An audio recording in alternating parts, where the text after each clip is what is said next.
Shalom, selamat malam pada saudara-saudara yang sudah hadir malam hari ini dan juga adik-adik yang kembali mengikuti cara belajar Alkitab interaktif online pada malam hari ini. Kita bersyukur ya karena malam hari ini kita bisa kembali bertemu semuanya dalam keadaan yang sehat-sehat, dan tadi kita sudah melihat sebuah video cerita Alkitab mengenai iman Abraham dan juga anaknya Ishak. Nah, pada malam hari ini, tema pelajaran kita adalah mengenai keadaan orang mati. Mungkin adik-adik pernah atau teman-teman pernah mendengar bahwa kalau orang sudah mati, kita harus ikhlaskan supaya dia tenang di sana, atau karena dia sudah senang di sana. Atau mungkin sebaliknya, hati-hati kalau misalnya kita nggak ikhlas, nanti arwahnya gentayangan. Nah, apakah benar begitu keadaan orang setelah mati? Nah, malam hari ini kita mau cari tahu apa pandangan Alkitab atau apa yang firman Tuhan katakan mengenai keadaan orang mati bersama dengan pendeta Sony Sipayung.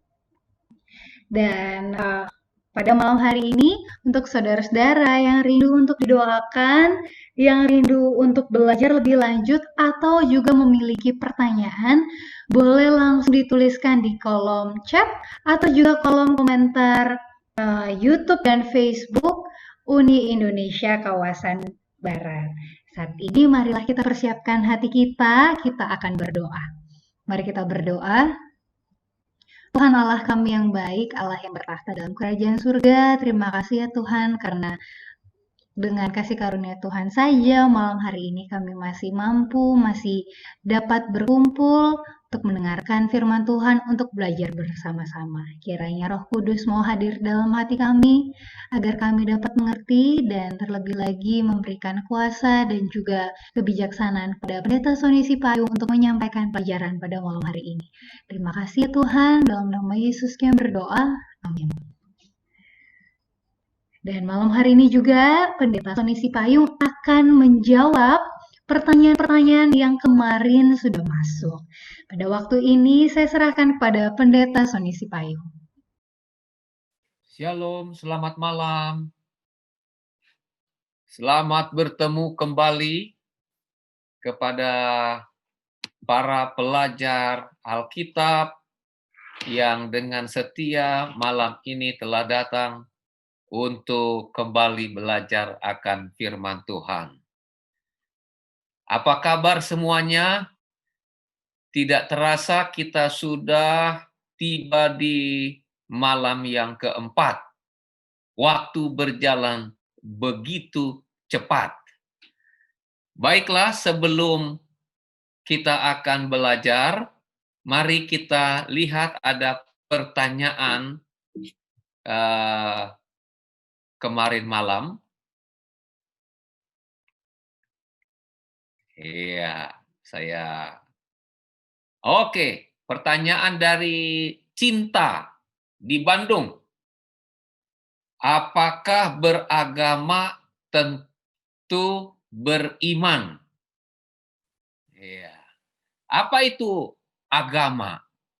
Religion dalam kamus dictionary, kepercayaan dan pemujaan pada kekuatan super yang mengendalikan terutama Tuhan. Agama juga adalah selain kepercayaan adalah satu sistem iman dan peribadatan. Jadi orang beragama haruslah memiliki iman. Roma 10 ayat 17, iman timbul dari pendengaran oleh firman Kristus. Jadi kalau kita beragama yang percaya kepada Yesus Kristus, tentu di dalam beragama itu harus ada kepercayaan di sana. Harus ada iman. Iman itulah yang membuat kita kokoh. Dari mana iman itu timbul? Dari pendengaran akan firman Kristus. Jadi beragama tentu akan memiliki iman, ya. Ya, pertanyaan yang kedua, apakah bebek bisa dimakan? Apakah ada cirinya dalam Alkitab? Ini karena bebek adalah unggas, sekaligus saja dengan pertanyaan yang ada di bawahnya yang berikutnya, bagaimana membedakan burung yang halal dan yang tidak yang haram dan yang tidak haram. Itu dibahas sangat jelas sekali mengenai unggas dalam Imamat 11 ayat 13 sampai 23. Apakah semua unggas dapat dimakan? Tentu saja tidak. Ya, tidak boleh dimakan segala jenis karena ada unggas yang haram, ada yang halal. Ciri-ciri dari unggas yang halal yang boleh dimakan adalah mempunyai paha di sebelah atas. Itu Imamat 11 ayat 21. Jadi ada pahanya. Ya, ada pahanya. Jadi yang memiliki paha boleh kita makan karena ya, sedangkan yang tidak memiliki paha tidak boleh dimakan karena haram. Oke, nanti baca dalam Imamat 11 ayat 13 sampai 23 disebut beberapa ciri-ciri atau beberapa jenis daripada contoh-contoh daripada unggas tersebut. Oke, itulah pertanyaan tadi malam. Semoga yang singkat itu bisa memberikan kejelasan untuk kita. Malam hari ini kita akan membahas mengenai keadaan orang mati. Ada 7 rahasia yang Anda perlu ketahui. Banyak pengertian yang simpang siur tentang keadaan orang mati, yang sebetulnya Alkitab sudah sangat jelas. Ya, Alkitab sudah sangat jelas membahasnya. Tapi begitulah keadaan di dunia yang berdosa, banyak yang memutar balikan dan lain sebagainya. Bahkan sutradara-sutradara film yang tidak takut kepada Tuhan, seolah-olah yang mati itu masih dapat hidup. Ya, jadi mari kita pelajari dengan baik. Sebagai pendahuluan, ada cerita di dalam Alkitab, dalam Injil Yohanes pasal yang ke-11 ayat yang ke-11. Peristiwa pada waktu Lazarus mati. Lalu saudara-saudaranya datang kepada Yesus. Lazarus saudara kita telah tertidur, kata Yesus. Tetapi aku pergi ke sana untuk membangunkan dia dari tidurnya. Yesus menggunakan istilah tertidur. Tertidur bagi mereka yang mati. Apa artinya? Artinya bahwa orang yang mati itu kalau dikatakan tertidur, orang yang tidur itu pasti bangun. Tidak ada orang yang tidur tidak bangun-bangun. Jadi orang yang mati itu dikatakan Yesus tertidur, artinya dia akan bangun.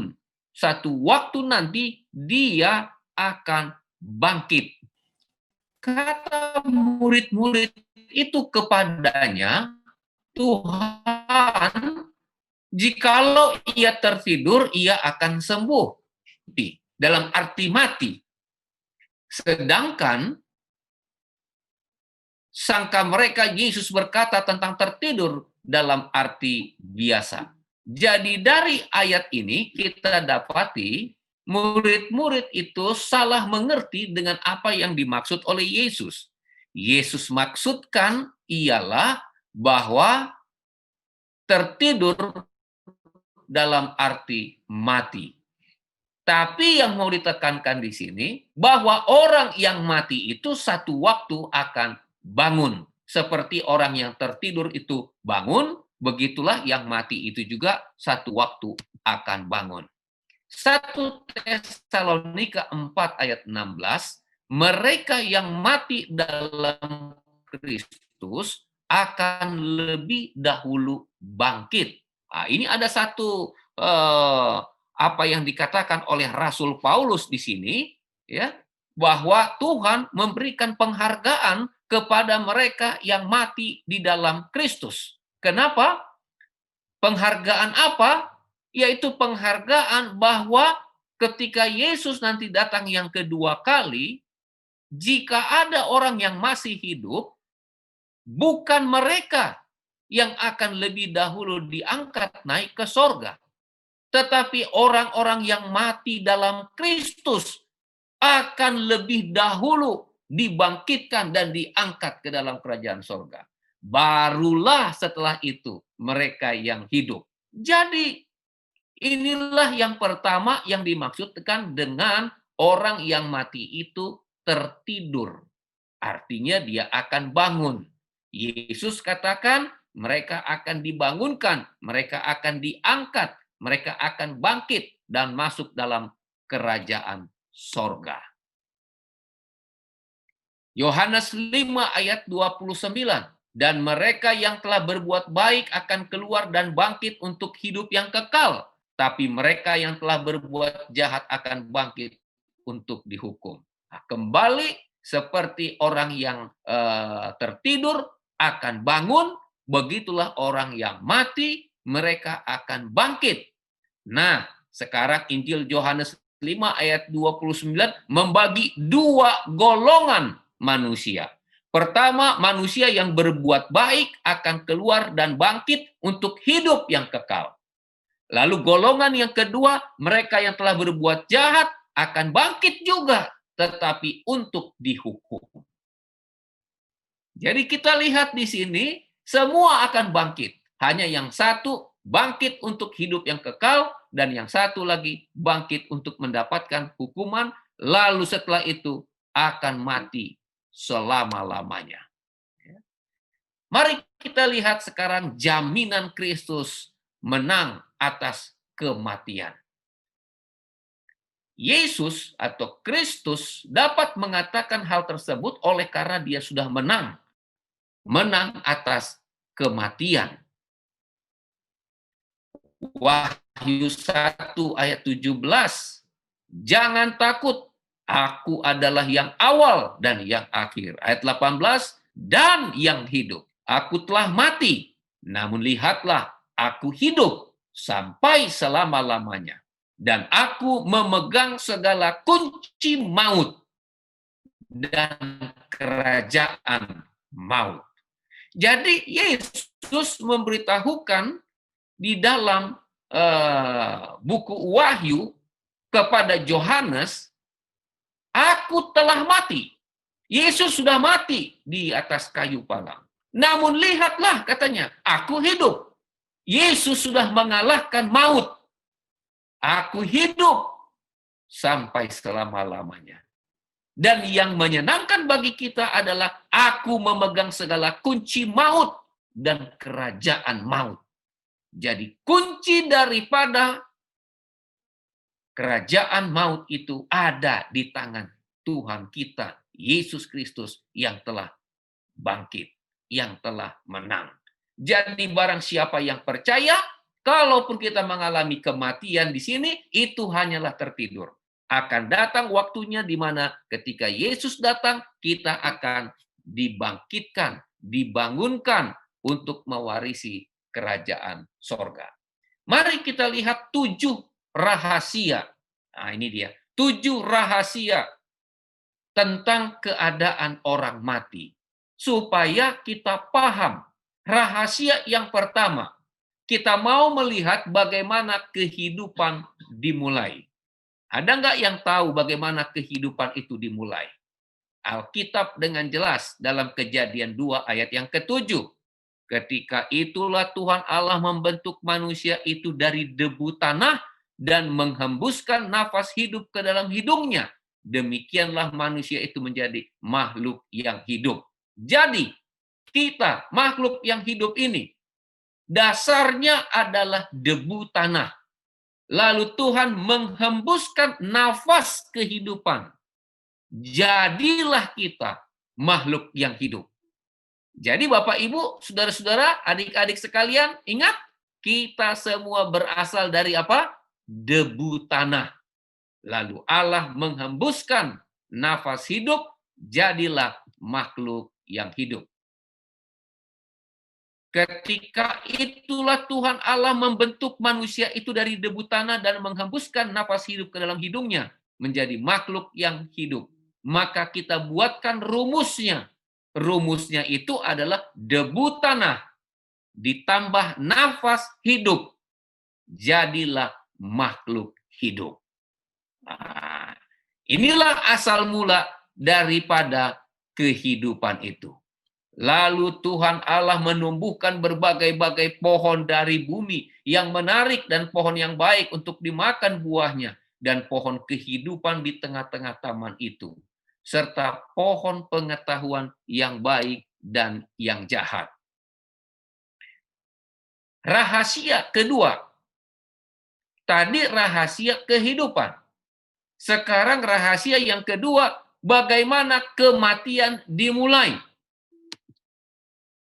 Kejadian 2 ayat 15 dan 17. Manusia itu ditempatkan oleh Allah di sebuah taman. Taman yang sangat indah, namanya Taman Eden. Lalu Tuhan memberikan satu perintah bahwa semua pohon dalam taman ini boleh kamu makan dengan bebas buahnya.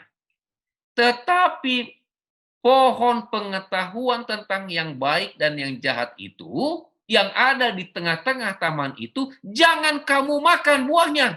Sebab pada hari engkau memakannya, pastilah engkau mati.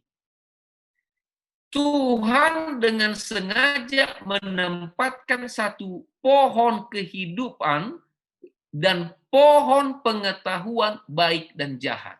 Pohon kehidupan supaya mereka makan buah kehidupan itu dan mereka akan hidup selama-lamanya.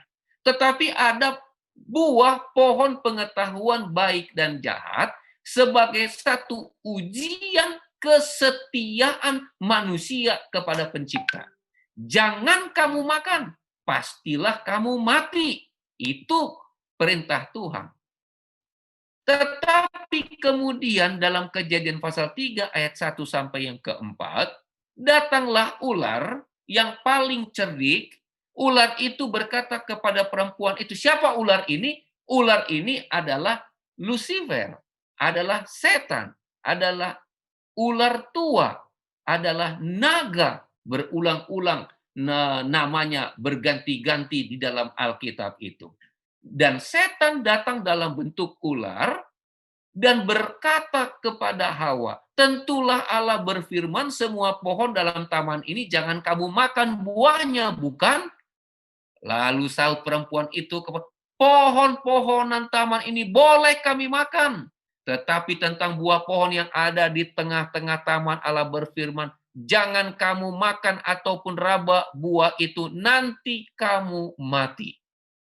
Ada perbedaan sedikit dari apa yang dikatakan Tuhan dengan apa yang dikatakan oleh Hawa kepada ular. Kalau Tuhan katakan, jangan kamu makan, ambil buahnya dan makan, karena waktu kamu ambil, kamu makan, pastilah kamu mati. Ada kata pastilah. Tetapi Hawa menjawab kepada ular itu, nanti kamu mati. Iya, nanti kamu mati. Ada penekanan yang berbeda di sini. Tetapi ular itu berkata, sekali-kali kamu tidak akan mati, kata ular kepada perempuan itu. Tetapi Allah mengetahui bahwa pada waktu kamu memakannya, matamu akan terbuka, kamu akan menjadi seperti Allah, tahu tentang yang baik dan yang jahat. Dan perempuan itu dalam ayat yang ke-6 melihat buah pohon itu baik, dia mulai tergoda, lalu ia mulai mengambil buahnya, dimakannya, diberikannya juga kepada suaminya yang bersama-sama dengan dia, suaminya pun memakannya. Jatuhlah manusia itu ke dalam dosa. Tidak heran Paulus katakan dalam Roma 5 ayat 12, sebab itu sama seperti dosa telah masuk ke dalam dunia oleh satu orang, dan oleh dosa itu juga maut. Demikianlah maut itu telah menjalar kepada semua orang, karena semua orang telah berbuat dosa. Jadi terjawablah bagaimana asal mula dosa yang terjadi di dunia kita ini.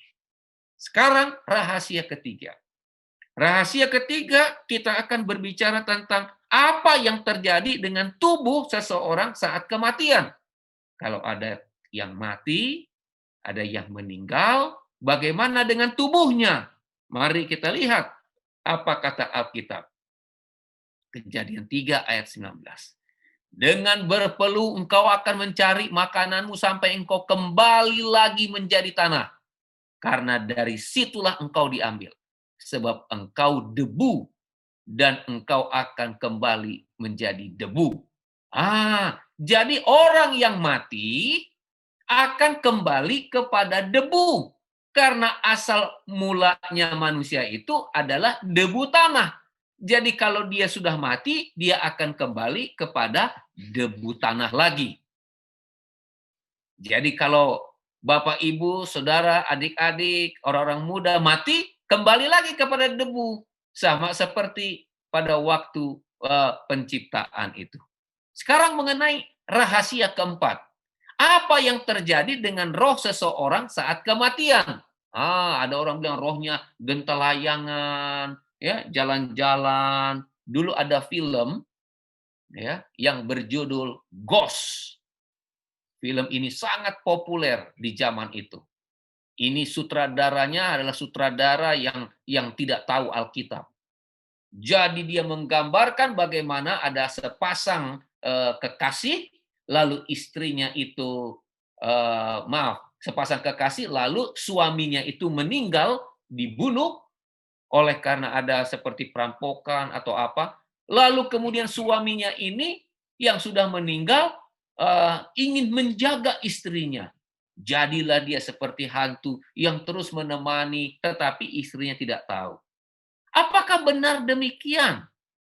Apa yang terjadi dengan roh seseorang yang saat kematian? Mari kita lihat Pengkhotbah 12 ayat yang ke-7. Dan debu kembali menjadi tanah seperti semula, dan roh kembali kepada Allah yang mengaruniakannya. Jadi tubuh kita yang dari debu dan tanah kembali kepada debu dan tanah, roh di mana Allah yang menghembuskan nafas kehidupan kembali kepada Allah yang mengaruniakannya. Jadi tidak ada yang gentalayangan, tidak ada yang seperti kita lihat di dalam film-film atau di berita-berita. Waktu saya masih kecil di Jakarta, rumah kami di Keramat Sentiong persis berbatasan dengan kuburan umum. Jadi karena kuburan umum, saya hari-hari memang bermain di kuburan tersebut. Tetapi saudara-saudara, banyak kejadian-kejadian karena ada katanya yang dikubur, lupa dibuka pocongnya. Jadi keluarlah dia malam-malam, loncat-loncat di kampung, di tempat kami tinggal itu. Hebohlah satu kampung itu. Lalu kemudian besoknya digali lagi kuburnya. Oh memang, rupa-rupanya pocongnya yang mengikat di kepala itu lupa untuk dibuka. Setelah itu dibuka, malam itu kampung itu aman lagi. Apa benar demikian? Kalaupun itu benar, siapa yang datang itu? Ini kita perlu kasih tahu. Karena tubuh sudah kembali kepada debu tanah. Lalu kemudian rohnya sudah kembali kepada Allah yang menghembuskan nafas kehidupan. Jadi sudah jelas tidak ada lagi masalah. Tetapi datanglah penipuan-penipuan, tentu ada dalangnya. Apa arti kata roh di sini? Dalam bahasa Ibrani disebut ruah, nafas hidup, daya hidup secara bergantian. Jadi roh di situ adalah nafas hidup. Siapa pemilik nafas hidup? Adalah Allah. Ketika tubuh kita kembali kepada debu tanah, maka nafas hidup itu juga kembali kepada Allah si pencipta. Ya. Jadi ini harus jelas kepada kita. Pengkhotbah 3. Siapakah yang mengetahui apakah nafas manusia naik ke atas dan nafas binatang turun ke bawah atau ke bumi. Bagaimana dengan binatang? Karena nasib manusia dan binatang sama. Ya, sebagaimana yang satu mati, demikian juga yang lain. Kedua-duanya punya nafas yang sama. Manusia tidak mempunyai kelebihan atas dari sudut nafas, sama-sama punya nafas. Kenapa tidak ada nafas atau roh binatang yang gentalayangan? Kenapa manusia ada? Tentu itu menjadi satu hal yang perlu kita tanyakan. Ayub 27, selama nafasku masih ada padaku, roh Allah masih dalam hidung lubangku. Jadi kalau ada nafas hidup, ada roh Allah. Tapi kalau tidak lagi nafas hidup, tidak ada lagi roh Allah. Dan tubuh kembali kepada tanah. Jadi Raja Daud katakan dalam kitab Mazmur, janganlah percaya kepada para bangsawan, kepada anak manusia yang tidak dapat memberikan keselamatan. Jadi jangan percaya kepada ajaran-ajaran seperti itu. Apabila nyawanya melayang, ia kembali ke tanah. Pada hari itu juga lenyaplah maksud-maksudnya. Sekarang banyak cerita ya tentang pembalasan si cantik dari jembatan Ancol. Atau film-film cerita-cerita tentang orang yang mati lalu balas dendam. Apa betul demikian? Saya pikir itu tidak betul. Dan Alkitab katakan tidak betul. Ya, kalau sudah melayang, nyawanya melayang, ia kembali ke tanah. Hari itu juga lenyaplah maksud-maksudnya, tidak punya rencana mau balas dendam, rencana untuk menakut-nakuti, rencana untuk nggak ada lagi. Karena dia sudah tidak ada, tubuhnya sudah kembali menjadi tanah dan nafasnya sudah kembali kepada Allah si pemiliknya. Sebab seperti tubuh tanpa roh adalah mati, demikian juga iman tanpa perbuatan adalah mati. Nah, jadi dari Yakobus 2 ayat 26 rumusnya, debu tanah tambah nafas hidup tadi jadilah makhluk hidup. Nah, kalau kita lihat sekarang rahasia yang kelima. Apa yang terjadi dengan nyawa seseorang saat kematian? Karena orang-orang yang hidup tahu bahwa mereka akan mati, tapi orang yang mati tidak tahu apa-apa. Tidak ada upah lagi bagi mereka. Kenangan kepada mereka pun sudah lenyap. Baik kasih mereka, kebencian, kecemburuan sudah hilang untuk selama-lamanya. Tidak ada lagi bahagian mereka dalam segala sesuatu yang terjadi di bawah matahari. Nggak ada lagi. Jadi tidak ada itu yang katanya mau balas dendam, yang cemburu, yang benci, ingin berbuat jahat lagi. Tidak ada lagi. Yang sudah mati, ya mati. Selesai. Tutup buku istilahnya. Ya. Sejarahnya sudah ditutup. Segala sesuatu yang dijumpai tanganmu untuk dikerjakan, kerjakanlah itu sekuat tenaga. Karena tidak ada pekerjaan, pertimbangan, pengetahuan, dan hikmat dalam dunia orang mati. Dalam dunia orang tidak ada lagi. Ya. Di zaman-zaman dahulu, kalau ada orang meninggal, kalau dia suka mancing, ya pancingannya selalu dibikin di kuburannya. Kenapa? Nanti siapa tahu dia masih mau pergi memancing katanya. Tidak ada lagi. Kalau orang sudah mati nggak bisa lagi. Jadi kita kerjakan pekerjaan kita sekarang, ya, saat kita hidup. Ya. Mazmur 6 ayat 5. Sebab di dalam maut tidaklah orang ingat kepadamu. Siapakah yang akan bersyukur kepadamu di dalam dunia orang mati? Nah, bersyukur pun nggak bisa lagi.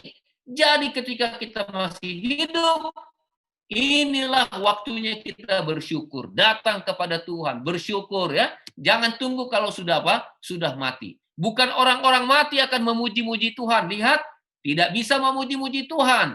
Dan bukan semua orang yang turun ke tempat sunyi. Tapi kita akan memuji Tuhan sekarang ini sampai selama-lamanya. Mumpung kita masih hidup, mari kita apa?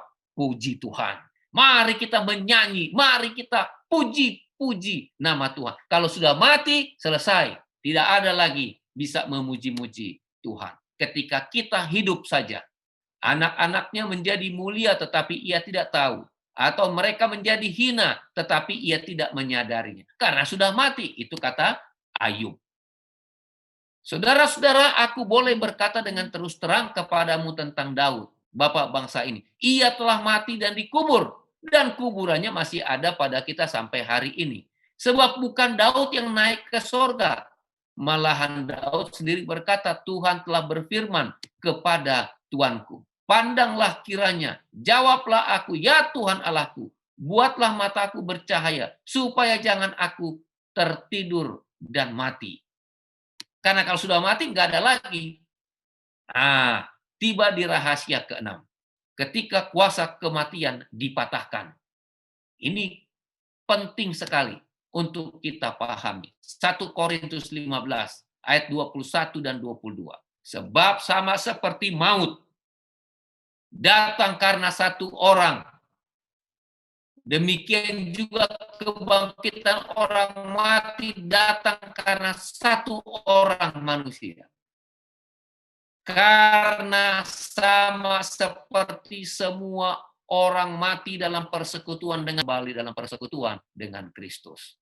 Karena kelalaian, kejatuhan Adam dan Hawa, semua berdosa. Semua mengalami kematian. Tapi syukur kita memiliki Kristus. Oleh karena Kristus, satu orang ini, semua orang juga akan mendapatkan kehidupan. Amin. Jadi karena Kristus telah menang, Kristus itu hidup, maka kita pun akan menang dan mendapatkan hidup. Kalau kita menerima Kristus di dalam kehidupan kita. Kalau manusia mati, dapatkah ia hidup lagi? Maka aku akan menaruh harap selama berhari-hari pergumulanku sampai tiba giliranku. Maka engkau akan memanggil dan aku pun akan menyahut. Engkau akan rindu kepada buatan tanganmu. Ayub mengatakan, kalau nanti Tuhan panggil, aku akan menyahut. Jadi kalau Tuhan tidak panggil, ya kita tidak bisa buat apa-apa. Itulah sebabnya Yesus katakan orang yang mati itu tertidur. Karena kalau orang yang tertidur, dia dipanggil, dia akan menyahut. Karena Ayub punya keyakinan, engkau akan rindu kepada buatan tanganmu. Manusia adalah buatan tangan Allah. Tentu Allah rindu manusia ini akan ada bersama-sama dengan dia. Juga sesudah kulit tubuhku sangat rusak, tanpa dagingku pun aku akan melihat Allah. Yang aku sendiri akan melihat, memihak kepadaku. Mataku sendiri menyaksikannya dan bukan orang lain. Hati sanubariku merana karena rindu. Ayub menggambarkan kerinduannya untuk bertemu dengan Tuhan. Jadi Yohanes pasal yang kelima, janganlah kamu heran akan hal itu. Sebab saatnya akan tiba semua orang yang di dalam kuburan akan mendengar suaranya. Lihat, orang yang ada dalam kuburan, karena Yesus katakan mereka itu tertidur. Mereka itu akan mendengar suaranya pada waktu nanti Yesus datang yang kedua kali. Dan mereka yang telah berbuat baik akan keluar bangkit, mendapatkan hidup yang kekal. Tapi mereka yang telah berbuat jahat, bangkit juga, tapi untuk dihukum. Jangan sampai kita nanti bangkit juga, tetapi untuk dihukum. Biarlah kita bangkit untuk mendapatkan hidup yang kekal. Karena 1 Korintus 15 ayat 51 sampai 55 dengan jelas. Sebab nafiri akan berbunyi. Orang-orang mati akan dibangkitkan dalam keadaan yang tidak dapat binasa. Dan kita semua akan diubah. Orang mati tertidur. Dia akan dibangkitkan ketika nafiri akan berbunyi. Membangkitkan kita dengan cara membunyikan nafiri. Yesus sendiri akan datang. Dan orang yang mati akan dibangkitkan. Ya. Dan sesudah yang dapat binasa ini mengenakan yang tidak dapat binasa. Dan yang dapat mati ini mengenakan yang tidak dapat mati. Maka akan genaplah firman Tuhan yang tertulis. Maut telah ditelan dalam kemenangan. Inilah janji Tuhan.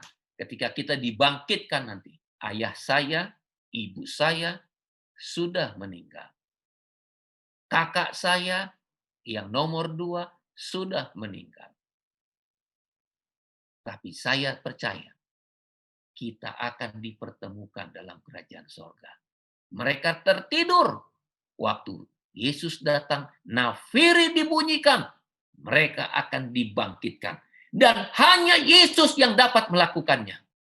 Yesus tidak akan mewakilkan kuasanya untuk membangkitkan mereka yang mati.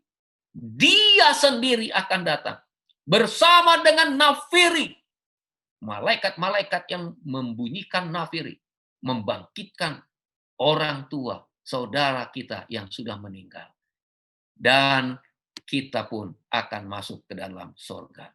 Aku menyatakan suatu rahasia. Nah, ini dia, ada rahasia nih. Kita tidak akan mati semua, tetapi kita semuanya akan diubah. Jadi sampai kedatangan Yesus nanti akan ada tetap yang hidup. Dan mereka juga akan diubahkan. Ya, orang yang mati dibangkitkan dan diubahkan. 1 Tesalonika pasal 4. Mereka yang mati dalam Kristus akan lebih dahulu bangkit. Sesudah itu, ayat 17. Kita yang hidup yang masih tinggal akan diangkat bersama-sama dengan mereka dalam awan menyongsong Tuhan di angkasa. Demikianlah kita akan selama-lamanya bersama-sama dengan Tuhan. Itulah penebusan. Itulah dia. Dan 1 Korintus 15 ayat 26, musuh yang terakhir yang akan dibinasakan ialah maut. Karena setelah itu, di dalam kerajaan sorga tidak akan ada lagi maut. Tidak akan ada lagi perkabungan. Tidak akan ada lagi ratap tangis. Tidak akan ada lagi duka cita. Sebab segala sesuatu yang lama telah berlalu. Harapan kita mau bertemu dengan Yesus. Sebab mereka tidak dapat mati lagi. Mereka sama seperti malaikat-malaikat. Mereka adalah anak-anak Allah karena mereka telah dibangkitkan. Jadi waktu kita dibangkitkan, kita menjadi anak-anak Allah. Tidak akan ada lagi kematian. Tidak akan ada lagi tangisan. Ya.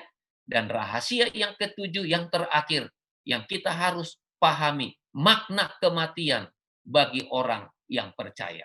Kisah 7 ayat 60. Tuhan, janganlah tanggungkan dosa ini kepada mereka. Dan dengan perkataan itu, meninggallah ia. Sekalipun aku berjalan dalam lembah kekelaman, kata Raja Daud, aku tidak takut bahaya. Sebab engkau besertaku, gadamu, tongkatmu, itulah yang menghibur aku. Hai maut, di manakah kemenanganmu? Hai maut, di manakah sengatmu? Rahasia yang ketujuh, yang terakhir. Allah sudah kalahkan maut. Dia memegang pintu jurang maut. Dia yang memegang, mengendalikan. Karena dia sudah menang. Dia akan bangunkan orang yang tertidur. Yaitu orang yang mati. Dan menikmati kerajaan sorga. Kiranya Tuhan memberkati kita semua. Kiranya kita diyakinkan pada malam hari ini. Bahwa kita yang mati masih memiliki harapan untuk bertemu dengan pencipta kita, dengan Allah kita, bersama dengan saudara-saudara kita yang sudah meninggal lebih dahulu, mewarisi kerajaan sorga. Kalau ada roh-roh yang melayang-layang, itu bukanlah saudara kita, itu pekerjaan iblis yang coba untuk menyesatkan kita. Mari kita tunduk kepala dan kita berdoa.